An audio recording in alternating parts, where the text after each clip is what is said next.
Game begin. Well, friends, it's been a long time since I updated you on my little fishy Auschwitz right here. So we got a lot to cover. Sorry. I'll walk you through all of it. So I killed some fish in here, and it took me a little while to narrow down exactly how and why and all that, because I'm too stubborn to listen to the smart people who are telling me the right answers. So basically what happened is, around about the time that I got the large aquaponics thing up and working, and I think it's cycling right, and there's the right bacteria and the nitrogen cycle and stuff, I started losing fish back here, and I started almost kind of panic a little bit, and I started moving fish from this tank to the other one, mind you being new, and like, I don't know if it has the life support systems yet nailed down, but at the same time they're dying in here. So I thought it could be a variety of different things.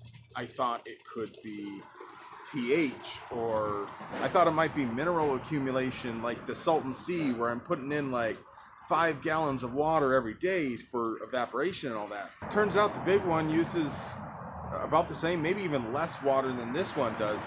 And I think a big reason is that the plants are actually where a lot of that water is being evaporated from. So the more plants you have, the more water you're going to go through. That means that the water's not evaporating from the bottom there, so it's probably not leaving all those trace minerals in the tank.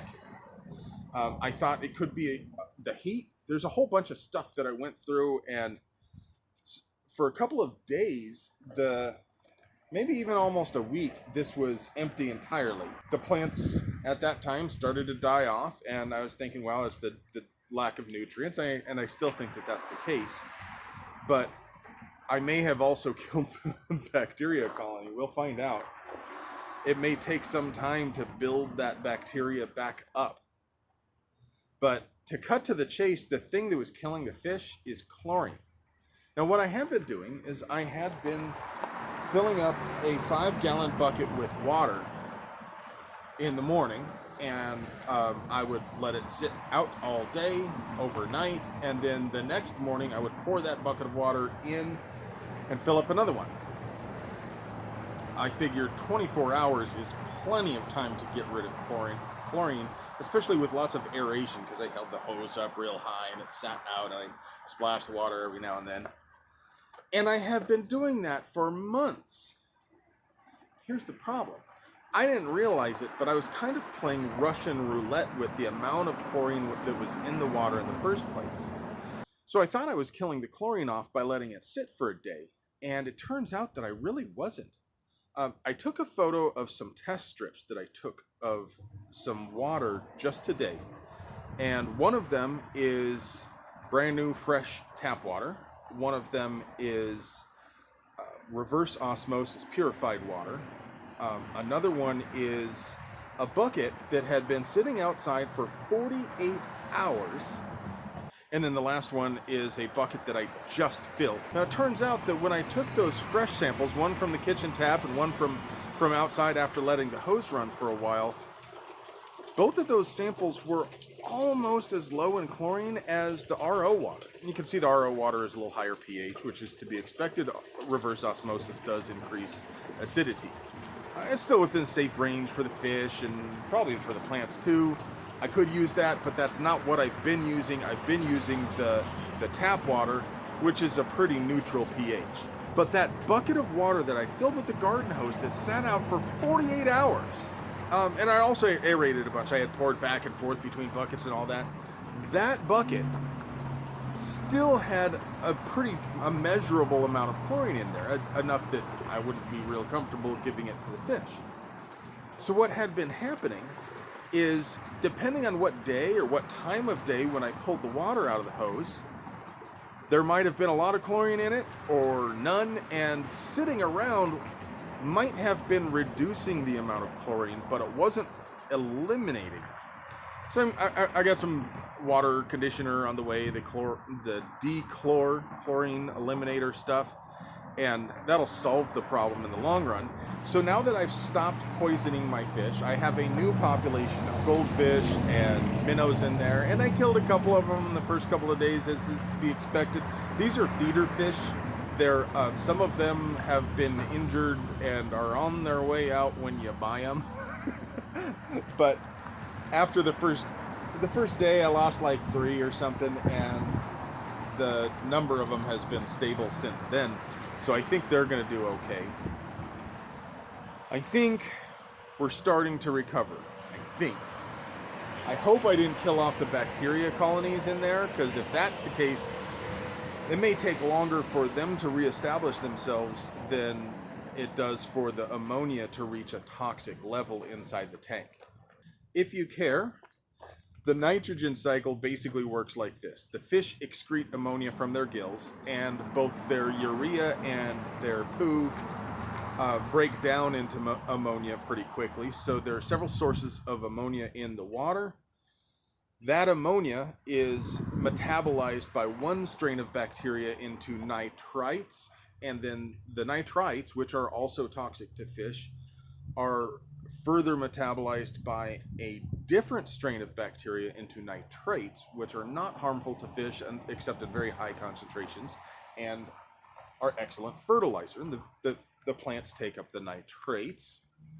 The cycle continues. The fish create the ammonia, converts all the way down the line, fertilizes the plants clean the water. Hopefully, if I didn't kill the bacteria. So that's about it for the little one up front. Let's go around back and get to the reason that you're probably watching in the first place, because nobody gives a shit about this aquaponics stuff, right? Okay, so if you're a cheater and you skipped all the way to the end of the video, you're going to miss out, because the part that you're looking for is right here in the middle of the video. So what we're going to do today is brand new Vetter, not everything I give away is brand new, a Vetter Kydex holster with the little appendix pushy outy thing that's supposed to make the kind of rotate a little bit. It has that little thingy. So this is for Springfield XDE. There is also a magazine pouch, paddle style. Screw and all that. And it comes in their handy little tote, which you could just throw over your shoulder. All sassy like that. So, who gets it? The first person to say the favorite movie of that dude in Clerks when they were arguing about the contractors on the Death Star. No, none of that shit. I don't care. No, who gets it is the first person to say I want it in the YouTube comments.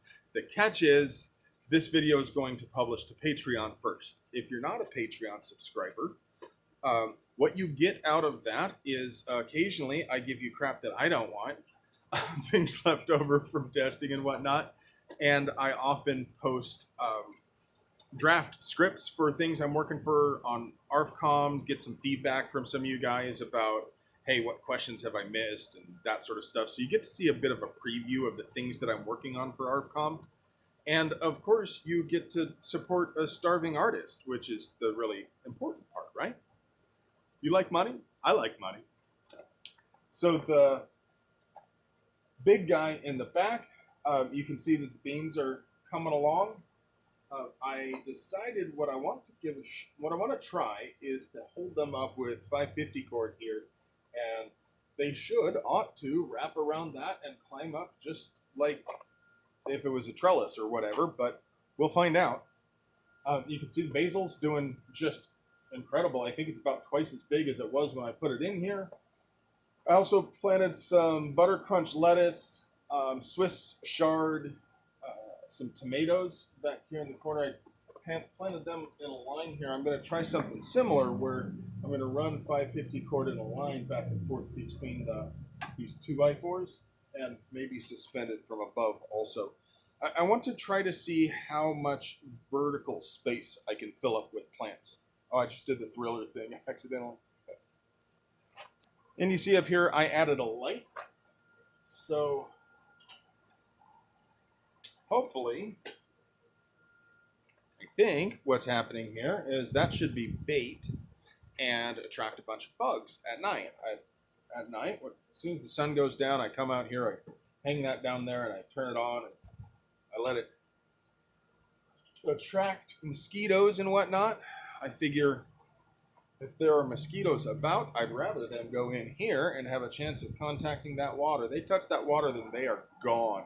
The tilapia have a very strong strike reflex. I've switched over to feeding them cat food, and when I throw a little handful of cat food in there, they go nuts, and like they hit the water hard. Like if that was a baited hook, they'd be done. The 4 tilapia that were in there the last time I talked to are still in there. They're still doing fine. The 1 large goldfish is still in there, still doing fine.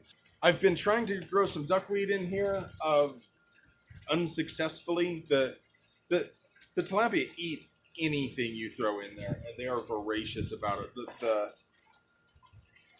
The lettuce that doesn't make it from on top, I throw it in there. They hit it right away.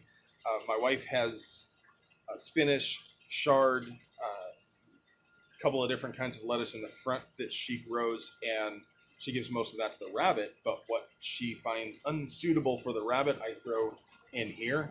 And they'll take just a mondo pile of lettuce and whatnot and skeletonize it like piranha over the course of about a day or so. It takes them about a day to eat up, I don't know, maybe a big ball of lettuce like that.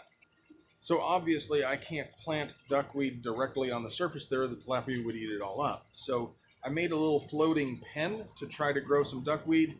It's kind of there, but not really growing much. I looked on the interwebs and I found a study.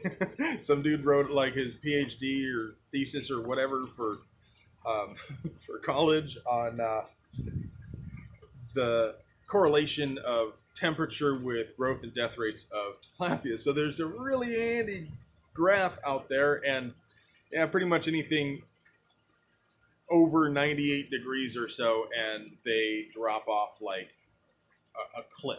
So it's not likely that I'll get much reproduction out of the duckweed until temperatures get under 95 degrees or so.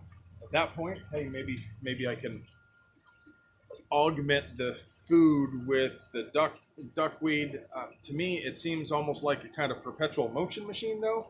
If I could feed the fish the vegetables that are growing from the fish, it seems to violate some fundamental law of nature, but I'm going to give it a shot.